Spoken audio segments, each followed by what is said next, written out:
What's up guys, it's Kristen here today with my April TBR. Now I am going to be absolutely breaking my record for most books read in a month this April, mostly because I, along with 3 other booktubers, Lauren from Lauren the Books, Brittany from Under the Radar Books, and Josh from Scribbles Reads, will be hosting a readathon called Genreathon. And of course I will link down below my announcement video so that you can hear all of the details about it, but basically it will be taking place from April 10th to 17th, and you have to read at least 3 books from 3 different genres, hence the name Genreathon, as we're trying to encourage people to read outside their comfort zone a little bit and explore different genres. And naturally, as the host of the readathon, I will be reading a lot more. I will be going for 6 books from 6 different genres. I mentioned my TBR very briefly in the announcement video, so here I will go a little more in depth about them, and then I will tell you what will be my regular TBR for the rest of April. So the first book, one that I'm very excited about, it is middle grade. It is The Girl Who Circumnavigated Fairyland in a Ship of Her Own Making by Catherynne and Valente. This is the first book in the Fairyland series. I believe the 4th or 5th book just recently came out. This is about a girl named September who longs for a life of adventure, so when she gets the opportunity to go to Fairyland, she of course takes it, and then all of the hijinks ensue. Next, I will be reading a play, which is a very new genre to me outside of Shakespeare. Of course, in high school I have only read a handful of plays, but I will be picking up The Crucible by Arthur Miller. Very famous, of course. It is about the Salem witch trials, which is something that is of particular interest to me. It's kind of an obsession. Then I will, of course, be reading a graphic novel, and I am so excited to finally be jumping on this bandwagon. I will be reading Saga Volume 1 by Brian K. Vaughn and Fiona Staples. I'm sure everybody has heard of this by now. I'm pretty sure I'm like the last person on BookTube who has not read it. It is a science fiction, fantasy, epic, and for a memoir I'll be reading Night by Elie Wiesel. This is, of course, him telling of his time in a concentration camp.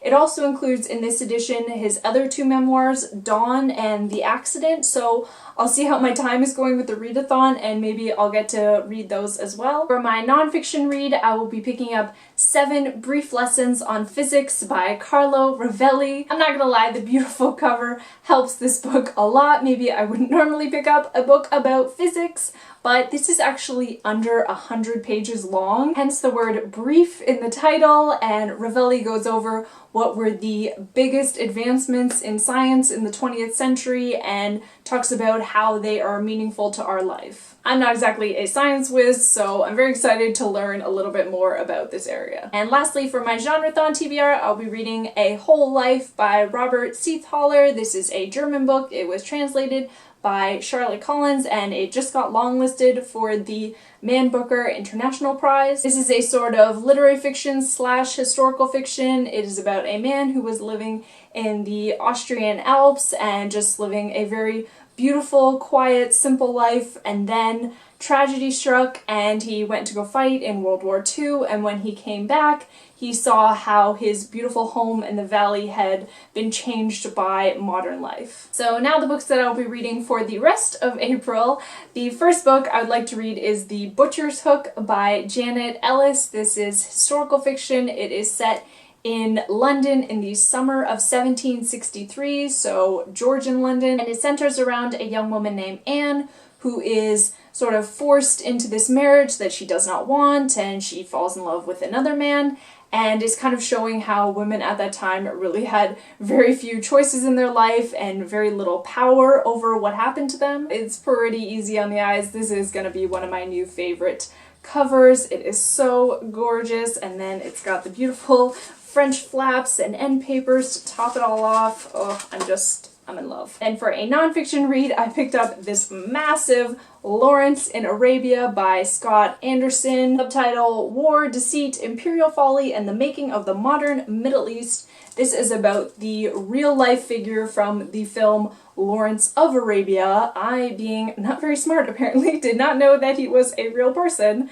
and his involvement in the Middle East and his involvement there at the end of World War I, which was really a turning point in the history of the Middle East, mostly with the involvement of Western countries, that as usual, we are still seeing the ramifications of to this day. I am a total political junkie. My degree is in political science, and I also love history, so this is just everything I love wrapped up into one nerdy package. For my YA read of the month, I will be picking up Cinder, the first book in the Luna Chronicles series. Again, I'm pretty late to the party on this one. These are fairy tale retellings. Cinder obviously coming from Cinderella, but then she is like a robot and it's set in space or something like that. I've heard a lot of praise for these books from even readers who don't generally read a ton of YA, and I just have the feeling that I'm gonna get sucked into this series and I'm just gonna want to binge through the other books. Next up, I hope to get to the Strangler Vine. This is the first book in the Blake and Avery series. I was sent this book by Putnam. This is a mystery book, again another genre that I haven't explored